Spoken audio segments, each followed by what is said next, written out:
Welcome to our channel. Today we how to activate Crunchyroll on Google TV. Easy setup, step by step, clearly. Start by turning on your Google TV device. Ensure that your TV is connected to the internet. From the home screen, navigate to the Google Play Store. In the search bar, type Crunchyroll and select the app from the list. Click on the Install button to download and install the Crunchyroll app. Once the installation is complete, open the Crunchyroll app. You will be greeted with a welcome screen. Select the login option on the screen. If you don't have an account, choose Sign up to create one. For existing users, enter your login credentials. You might be prompted to enter a code if you are logging in from a different device.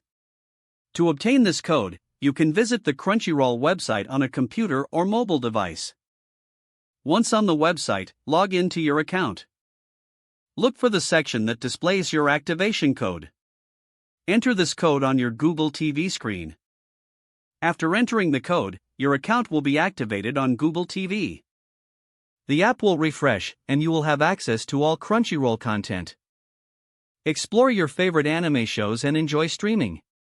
If the page does not load, refresh the browser or try again in a private or incognito window. Make sure you are using the correct email address, then retype it carefully to avoid small typos. If your password is not accepted, use the reset option and create a new strong password you can remember. Check your spam folder for verification or security emails, then complete any requested confirmation steps. Enable two-factor authentication if available to improve account security and reduce unauthorized access risk. After signing in, review your profile details so your contact information and settings are accurate and current. If you see an error message, note it down and try again after restarting your device and internet connection.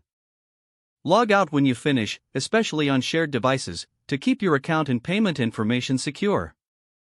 If the page does not load, refresh the browser or try again in a private or incognito window.